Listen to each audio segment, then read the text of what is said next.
नमस्कार दोस्तों। आज हम जो टॉपिक पढ़ाने वाले हैं वो टॉपिक आपके चाहे फर्स्ट ग्रेड हो, सेकंड ग्रेड हो, रीट हो या आप क्लास 10th में हो, यानी जहां पर भी आपके टॉपिक आने वाला है, काफ़ी खास होने वाला है ये वीडियो आज आपके लिए। देखिए मित्रों, आज हम बात करेंगे वाच्य परिवर्तन के विषय में, और वीडियो ज़्यादा बड़ा ना हो क्योंकि आपका टाइम काफ़ी मूल्यवान है, तो इसलिए हम डायरेक्ट स्टार्ट करते हैं। वाच्य परिवर्तन बिना कहे वीडियो को अधिक से अधिक लाइक और शेयर कर दीजिएगा। देखिए मित्रों, बात कर लेते हैं वाच्य परिवर्तन। वाच्य कहते किसे हैं? तो देखिए, वाच्य कहते किसे हैं? वाच्य होता है कथन। वाच्य का मतलब क्या होता है? कथन, यानी बात को कहने का तरीका, कि बात किस तरह से कही जाए, बात को जैसे कहे, अपना जो कहने का तरीका होता है वही होता है वाच्य। अर्थात जिसे हम इंग्लिश में वॉइस कहते हैं, उसे हिंदी या संस्कृत में वाच्य कहा जाता है। बस फर्क यह है कि इंग्लिश में जो वॉइस होते हैं वो दो प्रकार के होते हैं, एक्टिव वॉइस, पैसिव वॉइस, और यहाँ पर हिंदी और संस्कृत में इसे तीन प्रकार से देखा जाता है, कर्तृवाच्य, कर्मवाच्य और भाववाच्य। ठीक है, आपके अब फिलहाल रीट की तैयारी जो कर रहे हैं आप, और चाहे आप किसी भी एग्जाम की तैयारी कर रहे हो जहां पर वाच्य परिवर्तन टॉपिक आता है, मैं आज आपसे कह रहा हूं कि इस वीडियो को देखने के बाद आपके जो सारे डाउट्स हैं वो क्लियर हो जाएंगे। वाच्य परिवर्तन को मैं पूरी कंप्लीट तरीके से आज बताने वाला हूं। देखिए मित्रों, ये बात तो आप समझ गए कि बात को कहने का तरीका क्या होता है, वाच्य। जैसे एक एग्जाम्पल समझिए कि देखिए, राम पुस्तक पढ़ता है, ठीक है, और एक एग्जाम्पल देखिए, राम के द्वारा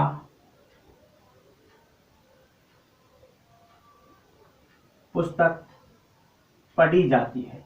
दोनों को देखिएगा मित्रों, देखिए राम पुस्तक पढ़ता है एक बात, और दूसरी बात, इसी बात को हमने इस तरह से कह दिया कि राम के द्वारा पुस्तक पढ़ी जाती है। बात एक ही है लेकिन कहने का तरीका बदल गया, यही वाच्य है। ठीक है, अब बात ये करते हैं कि देखिए यहां पर जो क्रिया है पढ़ता है, ये किसके अनुसार आई है? राम के अनुसार आई है। क्यों? क्योंकि देखिए राम को आप, राम पुल्लिंग है तो क्रिया पुल्लिंग में आई है। आप राम को चेंज करिए और यहां पर आप स्त्रीलिंग शब्द लिखिए। जैसे मान लो आपने लिख दिया गीता पुस्तक पढ़ती है, तो गीता, गीता क्या हुई? स्त्रीलिंग, तो क्रिया क्या हो जाएगी? स्त्रीलिंग में, पढ़ती है। ठीक है, तो इस तरह से मतलब कर्ता के अनुसार क्रिया चेंज हो रही है, तो इसका मतलब यहाँ पर जो ये क्रिया है वो कर्ता के अनुसार आई है। तो यहाँ कर्ता के अनुसार आई है, इसलिए कैसा वाच्य हो जाता है? कर्तृवाच्य। ध्यान दीजिएगा, जहां क्रिया कर्ता के अनुसार हो वो होता है कर्तृवाच्य। यहां देखिए, राम के द्वारा पुस्तक पढ़ी जाती है, पढ़ी जाती है, कर्ता राम है, पुल्लिंग है, फिर भी स्त्रीलिंग में क्रिया आई है। इसका मतलब किसके अनुसार आई है? यहाँ पुस्तक के अनुसार क्रिया आई है, यानी पुस्तक क्या है? वैसे हिंदी की बात कर रहा हूं, हिंदी में स्त्रीलिंग होता है, ठीक है, और संस्कृत में पुस्तक नपुंसकलिंग शब्द है। तो यहाँ पुस्तक के अनुसार क्रिया आई है, तो ये पुस्तक क्या है? यहाँ पर कर्म, तो ये कैसा वाच्य हो जाएगा? कर्म वाच्य। और एक तीसरा वाच्य होता है जहां पर ना तो कर्ता प्रधान होता है ना कर्म प्रधान होता है, वहां पर भाव ही प्रधान होता है, यानी क्रिया की ही प्रधानता होती है, तो वो होता है भाववाच्य। चलिए तीनों वाच्यों को एक एक करके देख लेते हैं, एक साथ देख लेते हैं। चलिए, बहुत कम समय। एक तो होता है कर्तृवाच्य, एक होता है कर्मवाच्य, वाच्य के तीन प्रकार हैं, और एक होता है भाववाच्य। ध्यान से देखिएगा, कर्तृवाच्य, कर्मवाच्य और भाववाच्य। देखिए आपके एग्जाम में, चाहे वो कोई सा भी एग्जाम हो, चाहे फर्स्ट ग्रेड हो, सेकंड ग्रेड हो, रीट हो, या क्लास 10th में भी ये टॉपिक जुड़ा हुआ है, तो सब जगह आपका जो वाच्य परिवर्तन है वो लट लकार में ही करवाया जाता है। लट लकार में ही करवाया जाता है, अर्थात वर्तमान काल में ही आपसे वाच्य परिवर्तन करवाएंगे। ठीक है, चलिए बात करते हैं, जब भी आप वाच्य परिवर्तन करें तो आपको केवल और केवल तीन जगह परिवर्तन करना है, और आपको पूरे वाक्य से कोई मतलब नहीं है, चाहे वाक्य कितना ही बड़ा क्यों ना हो, आपको केवल तीन जगह परिवर्तन करना है। देखिए मित्रों, तीन जगह किसमें? एक तो है कर्ता, एक है कर्म, और एक है क्रिया। ये तीन चीजें हैं। यहां पर भी देखिए, कर्मवाच्य में भी कर्ता, कर्म और एक है क्रिया। ऐसे ही भाववाच्य में बात करें तो देखिए, भाववाच्य और कर्मवाच्य दोनों सेम से होते हैं, बस फर्क ये होता है कि यहां पर भाववाच्य में कर्म नहीं होता है, बस यही अंतर है। भाववाच्य में कर्म नहीं होता है, यहां पर सीधा कर्ता और क्रिया। ठीक है, चलिए देखिए अब देख लेते हैं कि ये वाच्य है क्या, परिवर्तन किस प्रकार से होगा। देखिए, कर्तृवाच्य में क्या है, कर्त्री शब्द क्या है, कर्त्री। कर्त्री शब्द है इसलिए कर्त्री का मतलब होता है कर्ता, तो यहाँ पर प्रधान कौन होगा, कर्ता। और जो प्रधान होता है, देखिए घर में जो भी प्रधान होगा उसे क्या कहते हैं, मतलब जो भी प्रधान होता है सारा काम उसी के हिसाब से होता है, तो प्रधान हमेशा नंबर 1 पर रहता है। ठीक है, तो कर्त्री नाम ही कर्त्री है, तो यहाँ पर प्रधान कौन हुआ, कर्ता। तो यहाँ पर नंबर 1 कौन सा रहा, कर्ता। ठीक है, कर्ता नंबर 1 है तो कर्म को नंबर दे दिया इसने 2। ठीक है, और अब जो क्रिया है, क्रिया किसके अनुसार होगी, क्रिया हमेशा उसके अनुसार होती है जो प्रधान होता है। ठीक है, यानी घर का काम उसी के अनुसार होता है जो घर का मुखिया होता है, प्रधान होता है। तो यहाँ पर प्रधान कौन है, कर्ता। तो क्रिया किसके हिसाब से होगी, कर्ता के हिसाब से होगी, कर्ता के अनुसार क्रिया होगी। ठीक है, तो इसको लिख लीजिएगा, यानी क्रिया पहले नंबर के अनुसार होगी। हमेशा कहीं भी किसी भी वाक्य में ध्यान रखना, क्रिया हमेशा उसी पद के अनुसार होती है जिसमें प्रथमा विभक्ति होती है, ध्यान रखना। चलिए, कर्म वाच्य में, कर्म में देखो नाम ही क्या है, कर्म। तो कर्म वाच्य में प्रधान कौन होगा, कर्म। तो प्रधान है तो नंबर 1 पर रहेगा। ठीक है, अब यहां पर कर्ता ने कर्म को नंबर 2 दिया था, तो कर्म ने उसका बदला ले लिया और उसने कहा कि नंबर 2 नहीं, मैं तेरे को देता हूं नंबर 3। ठीक है, यानी कर्म तो नंबर 1 पर और कर्म कर्ता को दे दिया नंबर 3। अब यहां पर क्रिया किसके अनुसार होगी, मैंने कहा था कि उसके अनुसार होगी जो नंबर 1 पर है, तो यानी नंबर 1 पर है कर्म, तो अब क्रिया किसके अनुसार होगी, कर्म के अनुसार, यानी नंबर 1 के अनुसार। ठीक है, चलिए, कर्तृवाच्य, कर्म वाच्य और भाव वाच्य में कोई अंतर ही नहीं है, दोनों सेम से हैं। अर्थात यहां पर भी कर्ता में तृतीया विभक्ति होती है, लेकिन यहां पर कर्म नहीं होता है। अब बात आती है क्रिया में क्या करें, तो क्रिया किसके अनुसार होगी, आपको ध्यान रखना है कि भाववाच्य की क्रिया नित्य रूप से हमेशा प्रथम पुरुष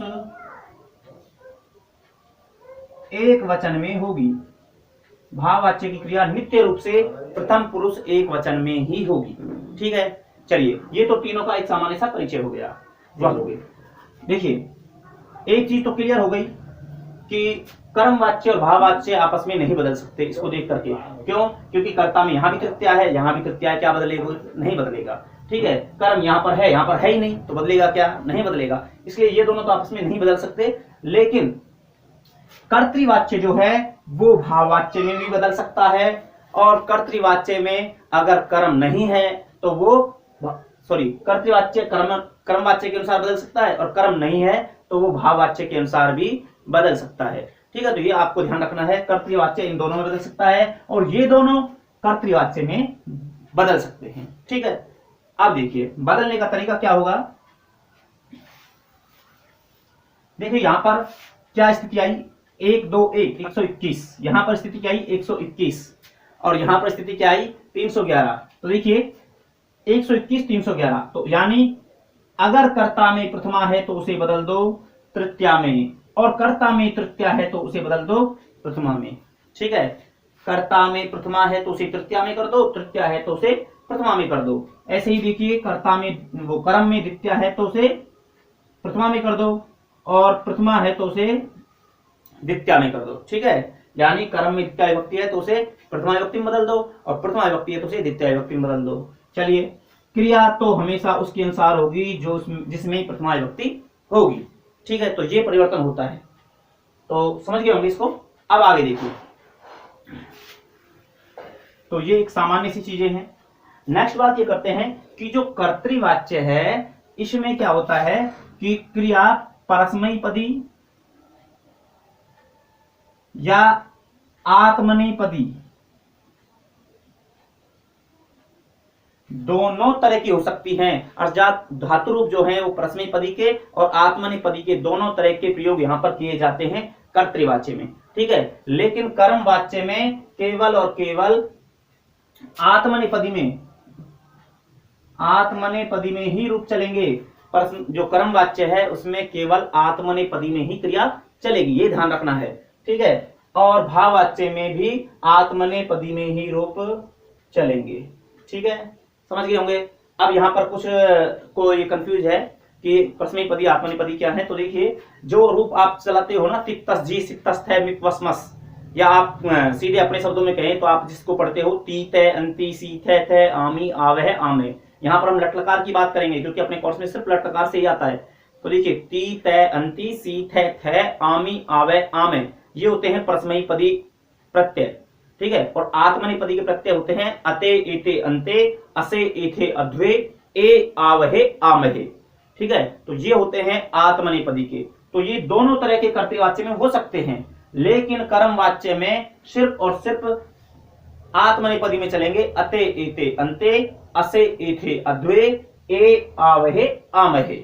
और भाववाच्य में तो भैया प्रथम पुरुष एक वचन में होती है, यानी यहां तो नित्य रूप से अते ही जुड़ेगा। यहां तो आपको सिर्फ ध्यान रखना है अते ही जुड़ेगा, ठीक। चलिए अब हम नेक्स्ट बात कर लेते हैं। देखिए मित्रों, अब हम सबसे पहले बात करते हैं कर्ता में परिवर्तन। किसकी बात करेंगे? कर्ता में परिवर्तन। कर्ता में किस प्रकार से परिवर्तन होगा? देखिए कर्ता में परिवर्तन कैसे होगा। कर्ता में ध्यान रखना, अगर प्रथमा है तो उसे बदल दो तृतीया में। कर्ता में प्रथमा विभक्ति है तो उसे तृतीया विभक्ति में बदल दो, और कर्ता में तृतीया है तो उसे बदल दो प्रथमा विभक्ति में। ये ध्यान रखना है, यानी एक है तो तीन में बदल दो, तीन है तो एक में बदल दो, ये आपको ध्यान रखना है, ठीक है। अब इसके लिए आपको जो भी शब्दरूप हैं, चाहे वो संज्ञा शब्दरूप हैं या सर्वनाम शब्दरूप है, उनके प्रथमा, द्वितीया और तृतीया ये तीनों रूप याद होने आवश्यक हैं, ठीक है। तो आपको ये थोड़ा सा याद करना पड़ेगा। अगर आप ये याद कर लेते हैं तो फिर कोई इसमें कोई दिक्कत है नहीं, बहुत आसानी से इनको बना दोगे, ठीक है। तो कर्ता में इस तरह से चेंजिंग होगी। फॉर एग्जाम्पल देखिए, जैसे राम शब्द है तो प्रथमा में होता है राम है। अगर राम है आता है तो इसको तृतीया में बदल दो, क्या? रामेण। और रामेण आता है तो इसको किस में बदल देंगे? रामे में, ठीक है। जैसे मान लो लता शब्द है तो ये प्रथमा में है, तृतीया में क्या हो जाएगा? लतिया।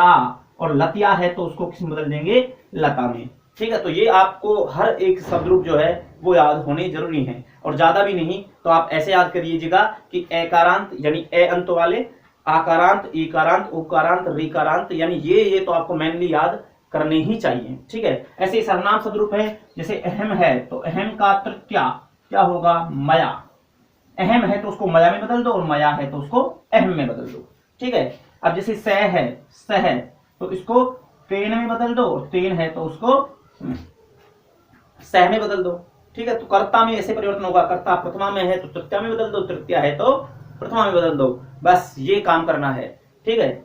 अगली बात करें, कर्म में जो परिवर्तन होगा उसमें करना क्या है भाई? कुछ भी नहीं करना है, यहां ध्यान दीजिएगा। कर्म में अगर द्वितीया है तो उसे प्रथमा में बदल दो, और प्रथमा है तो उसे द्वितीया में बदल दो, ठीक है। कर्म में अगर द्वितीया है तो प्रथमा में बदल दो, प्रथमा है तो द्वितीया में बदल दो, बस ये काम करना है अपन को, ठीक है। अब देखिए यहां पर ध्यान रखने वाली चीज ये है, यदि कर्म नपुंसकलिंग का है, यदि कर्म नपुंसकलिंग का है तो नो चेंज, कोई चेंजिंग नहीं होगी। पता है क्यों नहीं होगी? क्योंकि प्रथमा और द्वितीय विभक्ति में नपुंसकलिंग के रूप सेम होते हैं, समान होते हैं। जैसे फलम फले फलानी, फलम फले फलानी, तो यहाँ कोई चेंजिंग नहीं होती है। इसलिए अगर नपुंसकलिंग का काम है तो आपको कोई दिक्कत है नहीं, लेकिन कर्म अगर पुल्लिंग या स्त्रीलिंग में है तो वहां आपको थोड़ा ध्यान रखना चाहिए, तो वो इस प्रकार से चेंजेस होगी। जैसे मान लो कर्म में यहाँ पर कोई भी राजेशम, कर्म में आ जाता है राजेशम, ठीक है। तो इसको किसमें बदलेंगे? इसको बदलेंगे किसमें? प्रथमा में। ये द्वितीया का है, राजेशम द्वितीया है, इसको प्रथमा में कन्वर्ट करेंगे तो प्रथमा में कन्वर्ट करके क्या हो जाएगा? राजेश है, और राजे से है तो उसको राजेशम, ठीक है। इस तरह से हम इसको बदल देंगे। जैसे कोई भी है, अब मान लो नपुंसकलिंग कर्म है तो जैसे पत्रम है तो पत्रम का प्रथमा और द्वितीया में पत्रम ही रहेगा, तो पत्रम का पत्रम रहेगा, तो इसमें कोई चेंजिंग नहीं होती है, ठीक है। तो ये होता है कर्म में परिवर्तन। अब मेनली बात होती है क्रिया में परिवर्तन किस तरह से करें, उसको अच्छे से समझ जाइएगा तो आप आसानी से वाच्य परिवर्तन करना सीख जाएंगे। चलिए बात करते हैं क्रिया परिवर्तन। कर्तरी जो वाच्य है, यहां पर जो क्रिया है वो इस तरह से चलती है, ती, तह, अंति, परस्मैपदी में, ठीक है।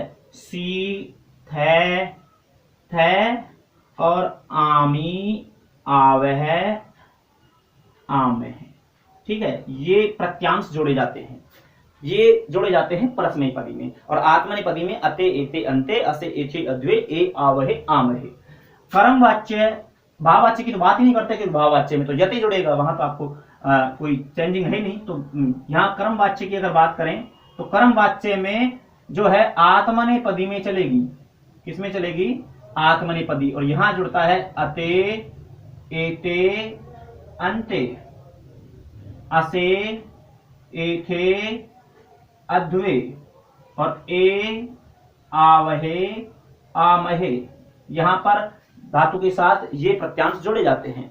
ठीक है, अब यहां पर बात करें कि जब क्रिया को अपन बदलेंगे, कन्वर्ट करेंगे, तो देखिए यहां जो भी क्रिया, यहां पर तो चाहे क्रिया किसी भी रूप में चल रही है, जैसे गम धातु होती है तो गम के रूप जो हम लटलकार में चलाते हैं तो गच्छ से चलते हैं, तो ये बनता है गच्छति, गच्छतः, गच्छन्ति। लेकिन जब कर्म वाच्य या भाव वाच्य में हम क्रिया लगाएंगे तो वहां मूल धातु लगाई जाएगी। ध्यान रखना, मूल धातु यानी गम, जो मूल धातु है गम से ही रूप चलेंगे, गच्छ से नहीं चलेंगे, ये आपको ध्यान रखना है। तो यहां पर मूल धातु क्या होगी, जैसे मान लो गम की बात करें तो गम मूल धातु है गम। यहां पर धातु और प्रत्यय, ये प्रत्यय है सभी, तो धातु और प्रत्यय के बीच में यह और जुड़ेगा, धातु और प्रत्यय के बीच में यह जोड़ा जाता है। ध्यान रखना, जब भी आप कर्म वाच्य का वाक्य बनाते हो तो धातु और प्रत्यय के बीच में यह जोड़ा जाता है। जैसे इसमें जुड़ेगा यह और बाद में क्या है, मान लो यहां से जोड़ेंगे तो अते, तो इनको जोड़ेंगे। देखिए गए और ये मैं आधा है, मैं आधा रहेगा, यह में ए जुड़ेगा तो यह पूरा हो जाएगा और ते बनेगा क्या, गम यते, इस तरह से गम यते। तो आपको मैं सरल तरीके से बता देता हूं कि सीधा आप अते एते अंते ना जोड़ करके इसको इस तरह से जोड़ दीजिएगा, यह लगा करके, तो ये रूप इस तरह से जुड़ जाएगा, यते येते यंते, ये जुड़ेंगे धातु में। ठीक है, ऐसे ही यसे येथे यध्वे, ये यावहे यामहे, ये जुड़ेंगे। ठीक है, यते येते यंते, यसे येथे यध्वे, ये यावहे यामहे, ये जोड़ेंगे। अब यहां पर बात करें, ध्यान रखना, उनमें भी आपको केवल और केवल ये ध्यान रखना है, प्रथम पुरुष वाली जो पंक्ति है ये ध्यान रखनी है, क्योंकि यहां पर जो कर्म वाच्य में क्रिया होगी कर्म के अनुसार होगी, और कर्म अधिकांशतः, हमेशा नहीं लेकिन अधिकांशतः कर्म जो होगा वो कोई संज्ञा शब्द या संज्ञा शब्द होता है, और संज्ञा शब्द जो भी हैं वो सभी किसमें होते हैं, प्रथम पुरुष में होते हैं। ठीक है, संज्ञा शब्द सभी प्रथम पुरुष में होते हैं, इसलिए यते येते यंते जुड़ेगा। 99% क्रिया में यते येते या यंते ही जुड़ेगा। अब 1% कोई चांस है, अगर वो बहुत ज्यादा टफ कर देता है इसको, तो वहां पर यदि कोई संज्ञा शब्द ना दे करके, ठीक है, कोई सर्वनाम शब्द दे देता है, तो वहां पर ये जुड़ने की संभावनाएं बनती हैं। तो इसलिए मुख्य रूप से आपको ध्यान रखना, यते येते यंते क्रिया के साथ ये जुड़ेगा, और भाववाच्य में केवल यते ही जुड़ेगा, क्योंकि प्रथम पुरुष एक वचन में चलेगी। ठीक है, तो ये समझ गए होंगे आपको। कर्तृवाच्य में तीते अंति सीते थे आमी अवय आमे जुड़ते हैं। अब आइए मेनली बात, किस तरह से वाच्य परिवर्तन करते हैं।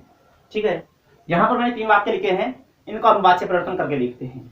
सबसे पहली बात है कि आपको वाच्य अगर पहचानना है, आपसे पूछ लिया जाए एग्जाम में इसमें कौन सा वाच्य है, तो बड़ा आसान सा तरीका है। देखिए, सबसे पहले तो ये देख लीजिए, यदि कर्ता में प्रथमा है, प्रथमा विभक्ति है, तो वो कर्तृवाच्य ही है, पहली पहचान। दूसरी पहचान, यदि कर्ता में तीते अंति सीते थे आमी आवह आमह जुड़ रहा है, तो वो कर्तृवाच्य ही है। तीसरी पहचान आप ऐसे भी कह सकते हैं कि यदि क्रिया जो है, क्रिया में यते येते यंते नहीं जुड़ रहे हैं, यते येते यंते नहीं जुड़ रहे हैं, तो वो कर्तृवाच्य ही है। कैसे भी आप पहचान सकते हैं, यहाँ पर हनति में ती जुड़ रहा है, इसलिए ये कर्तृवाच्य का वाक्य है। चलिए इसको कन्वर्ट करते हैं। किसमें कन्वर्ट होगा, वो आपसे ये नहीं कहेगा कि इसको भाववाच्य में बदलिए या कर्मवाच्य में बदलिए, ये आपको खुद को सोचना है। देखिए आप यहाँ पर देखिए, यहाँ पर कर्म है या नहीं है, कर्म है तो कर्मवाच्य में बदलेगा, कर्म नहीं है तो भाववाच्य में बदलेगा, ये आपको खुद को ध्यान रखना है। देखिए यहाँ पर कर्म भी है, चलिए नृपय, यहाँ पर प्रथमा, यहाँ पर शत्रु में द्वितीया, और क्रिया किसके अनुसार हुई है, कर्ता के अनुसार। अब इसको बदलते हैं अपन। देखिए यहाँ प्रथमा है 121 311, ध्यान रखना, 1 को 3 में बदलिए, कर्ता प्रथमा में है तो तृतीया में करिए, तो नृप की तृतीया क्या होगी, जैसे राम की रामेण, नृप की नृपेण। ठीक है, हो गया नृपेण।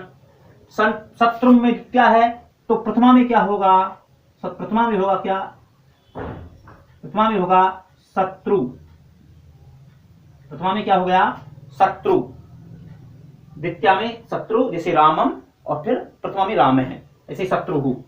हंति में मूल धातु क्या है? हन धातु है। यहां पर क्रिया कर्ता के अनुसार थी क्योंकि कर्ता में प्रथमा थी, यहां पर प्रथमाक्ष में आ गई अब कर्म में, तो कर्म के अनुसार क्रिया होगी। अब आपको कुछ नहीं करना है, ये देखना है कि कर्म में कौन से लिंग का है, मतलब कौन से वचन का है, सॉरी कौन से वचन का है, अर्थात एक वचन है, द्विवचन है या बहुवचन है, ये काम देखना है बस। अब शत्रु एक वचन है या द्विवचन है बहुवचन, तो शत्रु एक वचन में आ रहा है, तो एक वचन में है तो ध्यान दीजिएगा यते, येते और यंते, ये ध्यान रखने हैं। अगर कर्म एक वचन है तो यते लगेगा, कर्म द्विवचन में है तो येते लगेगा, और कर्म बहुवचन में है तो यंते लगेगा। ये आपको ध्यान रखना है। अर्थात कर्म यहाँ पर एक वचन में है, देखिए कर्म शत्रु एक वचन में है, तो एक वचन में है तो इसलिए क्या लगेगा? यते, यते जोड़ दीजिए, बस बन गया नृपेण शत्रु हन्यते। नेक्स्ट देखिए वृक्षा, वृक्षा देखिए प्रथमा विभक्ति में है, इसको तृतीया में करिए, जैसे रामे रामो रामः, तो रामः का तृतीया क्या होगा? रामः रामान रामई, तो वृक्षा का क्या हो जाएगा? वृक्षई, वृक्षई। ठीक है। फलानी यहां पर द्वितीया में है, इसको प्रथमा में करिए, तो फलानी मैंने कहा था अगर नपुंसकलिंग है तो नो चेंज, कोई चेंजिंग नहीं होगी, तो फलानी का फलानी रहेगा। ठीक है। यहाँ पर यहाँ पर ददती है, ददती ध्यान रखना यह कर्ता के अनुसार आई है बहुवचन में, लेकिन इसमें मूल धातु क्या है? दा धातु है। और एक नियम यह है कि किसी भी धातु के अंत में यदि आकारांत धातु है, आ है, तो उसको ई कर देते हैं, आ को ई बदल देंगे तो बनेगा दी। ठीक है। अब जोड़िए, क्या जुड़ेगा? क्रिया के अनुसार देखिए, सॉरी कर्म के अनुसार देखिए, कर्म कौन सा वचन है? फलानी, फलम फले फलानी, अर्थात बहुवचन, बहुवचन है तो क्या जुड़ेगा? यंते जुड़ेगा, यंते जोड़ दीजिए, बनेगा क्या? दीयन्ते, वृक्षै फलानी दीयन्ते। ठीक है। चलिए नेक्स्ट वाक्य को देखते हैं। छात्राः गुरु नमन्ति, छात्रा वही है 1 2 1, अर्थात इसको 311 में बदलना है। छात्रा का तृतीया छात्राः, ध्यान दीजिए, जैसे रामे रामो रामः, रामः का क्या हो जाएगा? रामई, तो छात्रा का क्या होगा? छात्रई, ये हो गया छात्रई तृतीया में। गुरुन, गुरुन द्वितीया में है। ठीक है। गुरुन द्वितीया में है, इसको प्रथमा में बदलेंगे तो क्या बनेगा? गुरु, गुरु और गुरुवह है, प्रथमा में क्या होगा? गुरुवह। देखिए गुरु के रूप जो चलते हैं ये होता है गुरु, गुरु, गुरुवह है, और यहां पर बनेगा गुरुन। ये द्वितीया में है, द्वितीया को किसमें बदल देंगे? प्रथमा में बदल देंगे तो बनेगा गुरुवह, गुरुवह। नमन्ति में धातु क्या है? मूल धातु नम धातु है। गुरुवह कौन सा पुरुष है, कौन सा वचन है?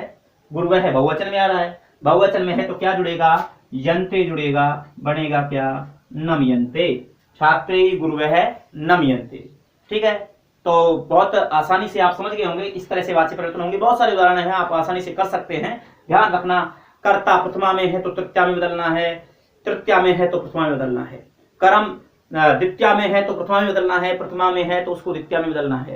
क्रिया कर्तृवाच्य में चलेगी, जो है तीते अंति सीते थे आमे आवे आमे, इस तरह से रूप चलते हैं। और कर्म वाच्य में जो है यते येते यंते, इस तरह से रूप चलेंगे। ये आपको लगाना है, बस आराम से कर दोगे। अब देखिए कुछ जो स्टूडेंट्स हैं थोड़ा हाई लेवल की बात कर लेते हैं कि धातुओं के चक्कर में कुछ दिक्कतें आती हैं। जैसे यहाँ पर हमने दा का दी किया है, तो ऐसे कुछ नियम हैं, वो नियम भी मैं आपको अभी बता देता हूँ कि धातुओं में किस प्रकार से चेंजेज होते हैं जब आप कर्तृवाच्य से कर्मवाच्य में लेकर आते हो। चलिए उसकी बात हम करो। यहाँ पर कुछ नियम जो हैं वो मैंने लिए हैं, काफी नियम हैं, लेकिन मुख्य मुख्य नियम जो हैं वो मैंने यहाँ पर लिए हैं। वीडियो ज्यादा बड़ा हो जाएगा।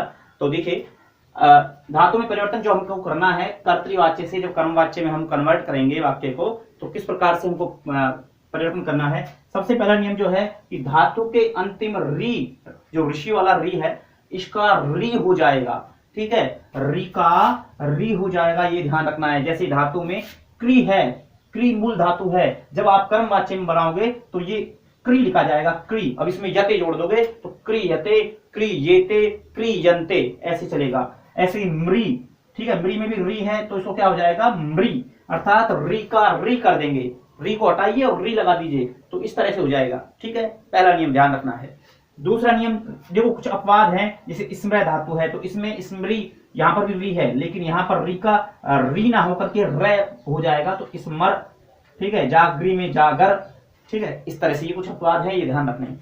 आगे देखिए, धातु के आरंभ में यदि यह है या वह है तो ये प्राय अधिकांशतः क्या हो जाते हैं, इसका संप्रसारण हो जाता है। अर्थात ये जैसे आप यण संधि करते हैं ना, इको यणची इक का यण होता है, तो यहां पर यण का इक होगा, संप्रसारण उल्टा होगा। अर्थात देखिए, यह का ई होगा और वह का उ होगा, यह का ई और वह का उ। जैसे देखिए, यज धातु है, मूल धातु यज, जब आपको कर्मवाच्य बनाना पड़ेगा इसको, तो यह का ई कर दीजिए तो हो जाएगा इज, ठीक है। वच, वच में वह का उ कर दो तो हो जाएगा उच। वस, वस में वह का उ कर दो हो जाएगा उस। जैसे वप, वप में वह का उ करो बनेगा उप। वह, वह में वह का उ कर दो तो उह हो जाएगा वद। वद में वह का उ करो उद हो जाएगा, ठीक है। ये नियम। नेक्स्ट नियम हम बात कर लेते हैं, धातु के अंतिम ई और उ को दीर्घ कर देंगे। यदि किसी धातु में अंतिम में छोटी ई है तो उसे बड़ी ई में बदल देंगे, ठीक है। छोटा उ है तो उसको बड़े उ में बदल देंगे, यानी ह्रस्व को दीर्घ कर देंगे। जैसे ई धातु है तो ई को बड़ी ई में, ची है, ची छोटा ई होता है, इसको बड़े में बदलेंगे ची, चीयते, चीयते, येते, चीयन्ते, ठीक है। ऐसे जी छोटी ई होती है, इसको बड़ी में बदल देंगे जी, ठीक है। ऐसे ही नेक्स्ट नियम है कि आकारांत धातु के आ को ई कर देंगे। अर्थात किसी धातु के अंत में आ है, जैसे दा, तो उसको दा को ई करेंगे दी। पा है तो पी, स्था है तो स्थी, आ है तो उसको ई में बदल देंगे। और एक नियम ये भी है कि उपदा के अनुस्वार या पंचम वर्ण का लोप कर देंगे, अर्थात उसको हटा देंगे। उपदा का पंचम वर्ण, उपदा क्या होती है, सेकंड लास्ट वर्ण, उपदा होता है सेकंड लास्ट वर्ण, ठीक है। तो देखिए, सेकंड लास्ट वर्ण जैसे बंद, बंद में सेकंड लास्ट वर्ण क्या है, न का लोप कर देंगे तो रह गया क्या, बद। रंज, रंज में सेकंड लास्ट वर्ण क्या है, ये, इसका लोप कर देंगे तो क्या बचा, रज। प्रशंस में देखो अनुस्वार है सेकंड लास्ट में, तो इस अनुस्वार को हटा देंगे, बचेगा क्या, प्रशंस। तो इस प्रकार से ये कुछ नियम है, नियम बहुत सारे हैं, वीडियो काफी बड़ा हो जाएगा।